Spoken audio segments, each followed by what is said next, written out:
What's up, everybody? With this month being AVM Awareness Month, I figured I'd bring awareness to a condition which is extremely rare and can be extremely catastrophic. An AVM is an arteriovenous malformation, which is a malformation of arteries and veins or blood vessels. Now, an AVM could happen anywhere in the body, but most of the time an AVM occurs in the brain. Similar to an aneurysm, an AVM has a risk of rupture leading to a hemorrhage. Now, this could cause numerous things such as death or even numerous neurological issues, right? An AVM is extremely rare and happens to less than 1% of the population, so there's really not much research on the subject at all. I remember when I was getting checkups by regular physicians, regular medical doctors, and I told them that I recently found out I had an AVM, and most of the medical doctors didn't even know what it was. It really takes an expert to know what an AVM is, right? And these experts are, neurosurgeons and also vascular surgeons and radiation oncologists, because they deal with the treatment of these conditions. Which, treatment-wise, there's really only 3 options for treatments, and sometimes these options are used together. One of the treatment options is to have a craniotomy, which is getting your head cut open and having the arteries and veins cut out, having an AVM cut out from your head. The other option is to have an embolism, which is where there's a catheter that is passed through one of your arteries to the AVM, and there's a glue-like substance that gets injected into it to where it blocks off and closes off the blood from flowing to the AVM, because the risk with an AVM has a high blood flow of blood into a tangled knot of arteries and veins. And then the third option for treatment is stereotactic radiation, which is what I had to treat my AVM. The treatment that I had was called gamma knife radiation, which is it's a lot of low beams of radiation that pass through the normal brain tissue, and where it is centralized and meets, that's where the dose of radiation is higher. So basically what it does is the radiation scars the blood vessels, scars the arteries and veins in that spot in order to close them off and stop the blood from flowing there. Now, just thinking about this, it is extremely difficult to treat an AVM, and there's really high risk to any of these treatments that you do, because you're trying to stop blood from flowing in an area in the middle of your brain, which is usually where it happens.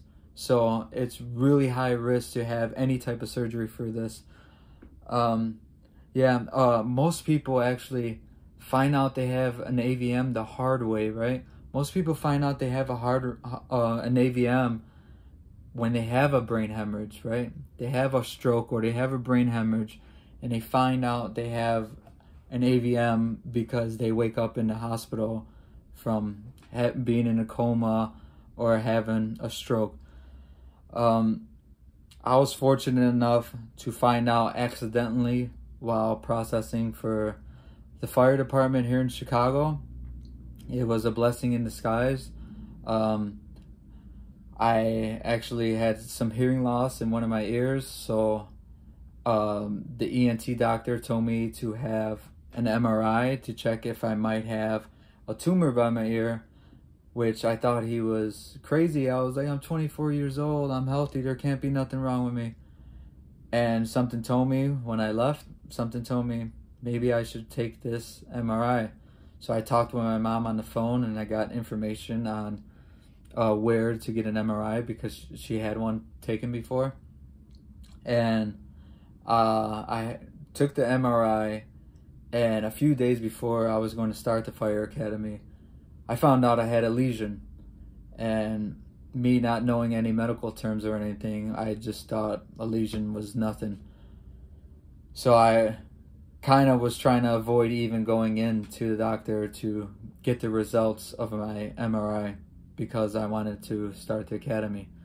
So I decided to call the doctor for the fire department and told him what happened, and he told me to come in later.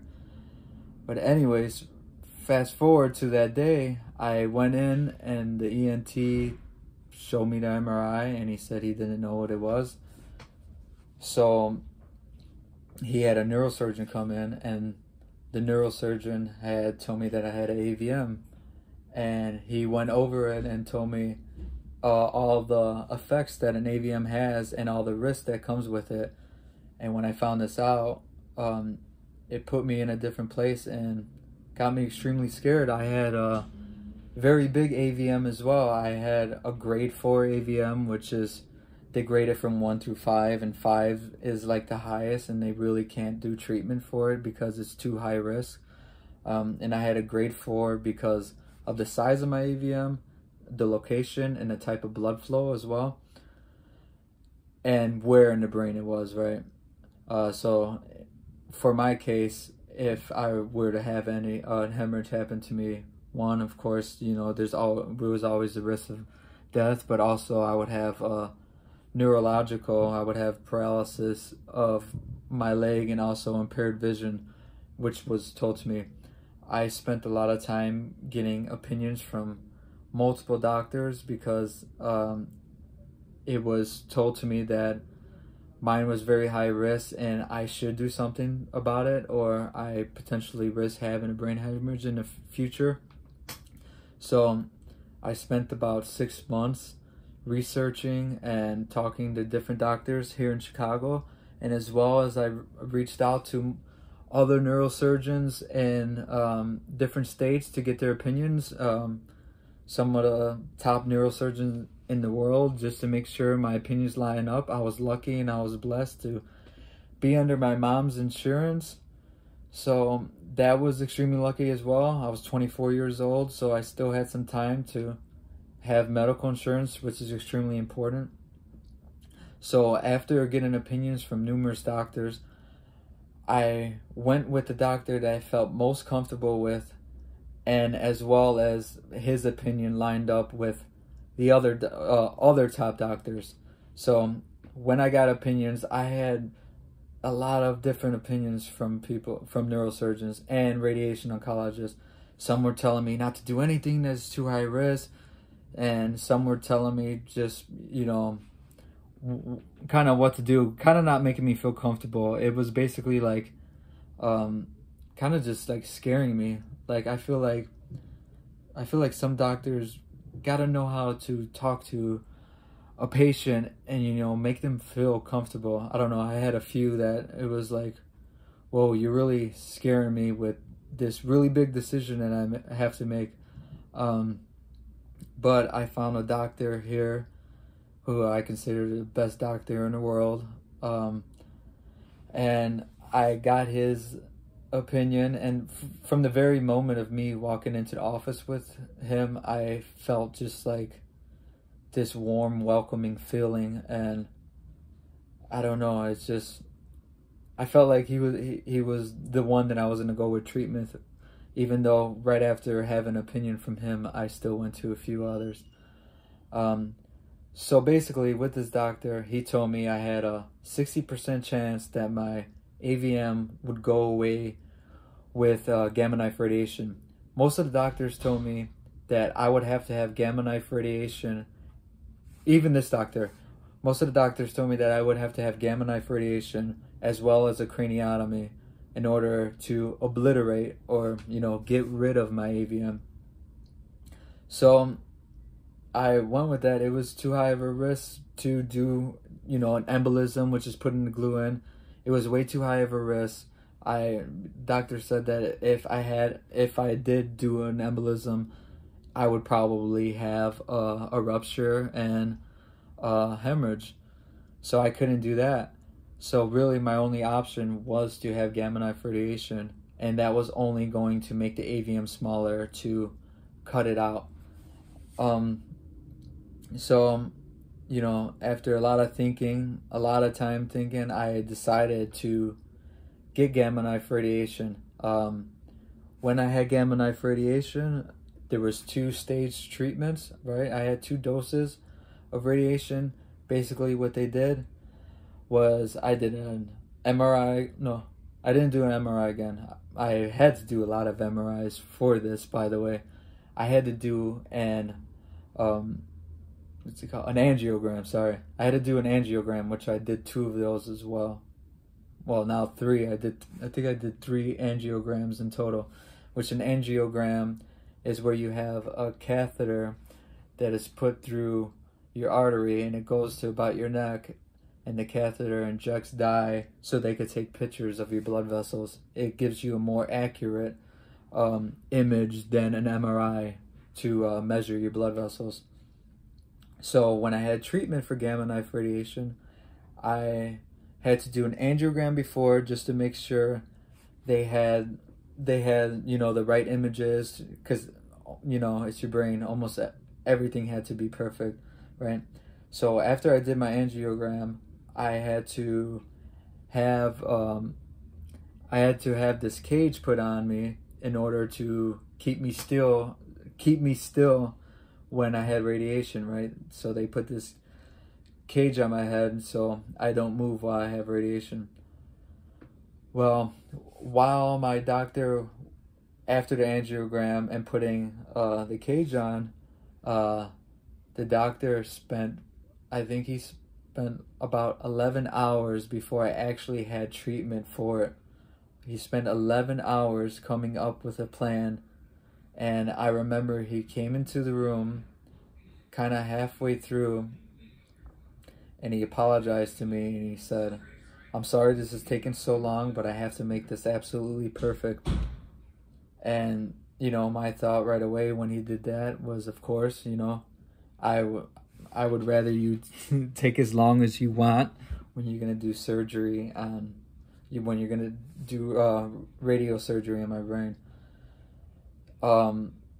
So I remember after that, after 11 hours of waiting, I went into the room and I had gamma knife radiation, where I laid there for about an hour and a half while I had radiation. Now, when the radiation happened, I didn't feel anything. I just lay there. I felt absolutely nothing. I felt comfortable. I was just laying there and listening to music that I got to pick out. And once it was done and they took the frame off, which is probably, I guess, the most painful thing, but it still wasn't even that bad.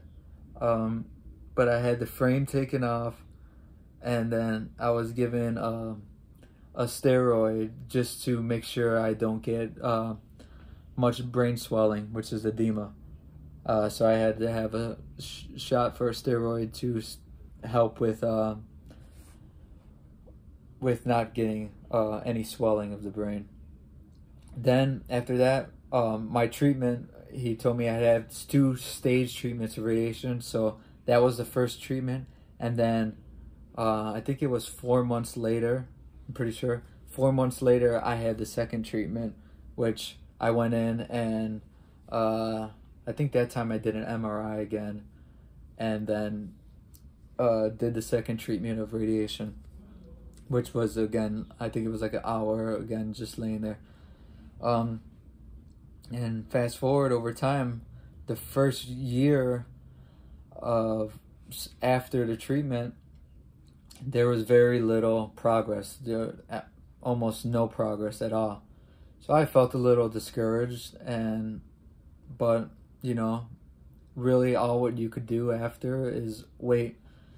Yeah, I felt a little discouraged, but then after a little while longer, I think maybe a year and a half, I started seeing a little bit of progress with it. Now, when you do radiation, radiation is normally effective for 3 years. So after 3 years, the effects of radiation no longer works. So really, all what you get within that 3 years is kind of what you're going to see, what results you're going to see. So a year and a half, I started seeing some progress with it, and I started getting happy. I guess also when I was going through all this, I was told to not work out, keep calm. I was also told not to drink, which I didn't consume any alcohol as well. So after a year and a half, I started seeing results, and then over time, it started getting smaller. And each checkup, I started seeing more results. which I'm so lucky and so blessed to have seen results. Because again, I only had a 60% chance that it was going to work, and it wasn't supposed to work to fully take it away. It was only supposed to just make it smaller. And then fast forward to the 3 years, I had an MRI, and the neurosurgeon told me he doesn't see an AVM no more. And when I heard this news, I didn't know what to do. I almost can't even remember the day, but I'm pretty sure I started crying. But he said that I'd have to do another angiogram to fully confirm it, because again, an MRI is not very accurate when it comes to blood vessels. So then, a few months later, I had a scheduled angiogram, and I went into the angiogram, did it for the third or fourth time. I don't know how many I did. I think it was 3 or 4. I think it was 3. Did it for the third time, and a couple days later, I had a checkup with my neurosurgeon. Always first, when you go in and you talk to a neurosurgeon, you talk to their nurse practitioner first, which they have extreme knowledge on almost everything that the neurosurgeon has as well. And my nurse practitioner was awesome. She's the best. Such a nice lady. I don't know if I could give any names or anything like that, but if anybody wants any names of who I've seen in Chicago, be sure to message me or email me, and I would be glad to give you any type of information. But I highly suggest doing a lot of research before you make this decision, right? Especially if you did not have a hemorrhage or any type of bleeding, right? Time is on your side, right? You don't have to rush to make a decision. With anything in life, you shouldn't. If you have time to make a decision, take your time and make your decision. Don't act on impulse, right? I had people telling me that I should make the decision like right away, and I thought that was crazy, because I'm having a surgery on my brain and you only have one shot at that surgery. So I think it's very important for people to get opinions and get multiple opinions, because doctors are people too, right? Every doctor is not the same. Every doctor has different ways of treating things. All the doctors that I've seen, they all had different opinions, but you know, a couple of them lined up, and I went with the one that lined up and I felt the most comfortable doing. So when I was speaking to my nurse practitioner, she didn't have any information on anything. She was just doing general checkups. And I remember the doctor walked in the door and he looked at me and he told me that my AVM was gone. And just that moment, there was so much relief and pressure brought off of me. Like, words can't even explain. Like, this thing in my head wasn't even supposed to be gone with radiation, and it was gone in 3 years. And you know, I was extremely lucky and extremely blessed to have never had anything happen to me, right? I did have one incident which I think was caused by this AVM, is where I fainted in college for no reason. I don't know why I fainted, and I seen doctors and they said, yeah, we don't know why you fainted. And looking back now, this happened before I knew I had AVM, and looking back now, I think it was linked to having AVM.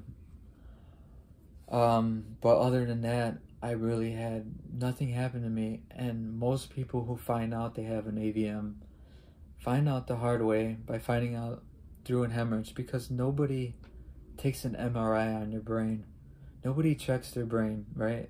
One, it's expensive to do, and you have to have a reason to even check, right? if I would have never went through the process of being a firefighter, I would have never found out I had this in my head. I checked for a tumor by my ear and found out I had something drastically different. I checked if I had a tumor in my right ear and found out that I had an AVM, which was on the left side of my brain. I mean, just that, it's extremely lucky. Like, I don't know, that's truly a blessing. And I feel blessed and thankful that, you know, I found out that way and was able to get treatment with it, because there are people who go through this who find out the hard way, and sometimes it happens to kids, and it's sad. It's sad just thinking about this stuff. And, you know, imagine, you know, being a normal kid and you have a brain hemorrhage and you can't walk again, or you can't do anything. It's really sad. That's why I really think research should be, I really think there should be more research on this, and there is continuing to be research, you know, through time, and, you know, seeing more instances of AVMs occurring.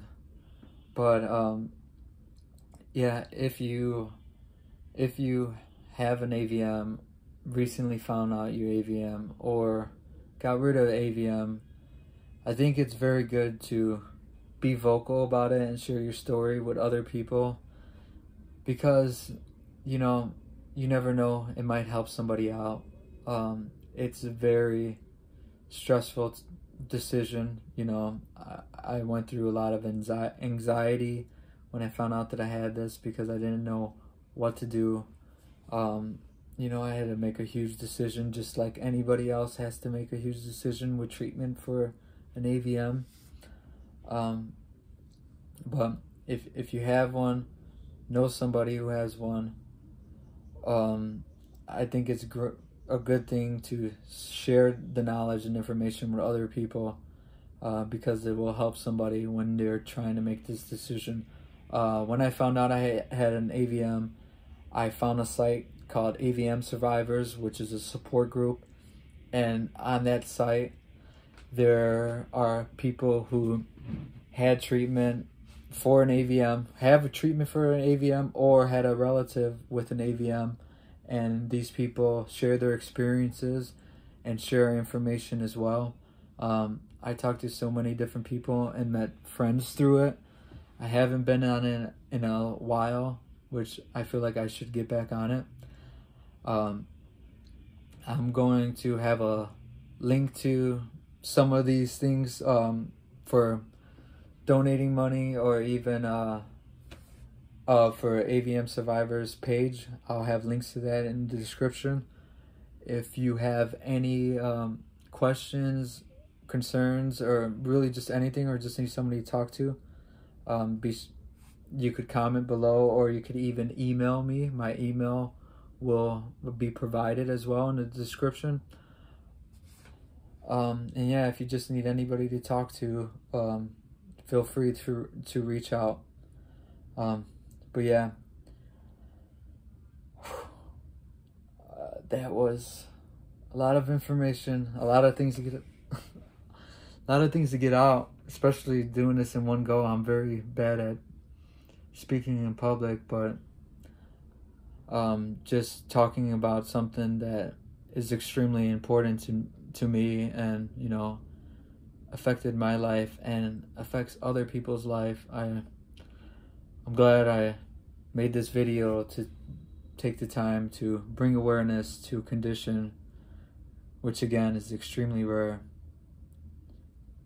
So all my AVM survivors out there and people going through treatment for AVMs, stay humble, stay strong, and together we'll get through this. Cheers.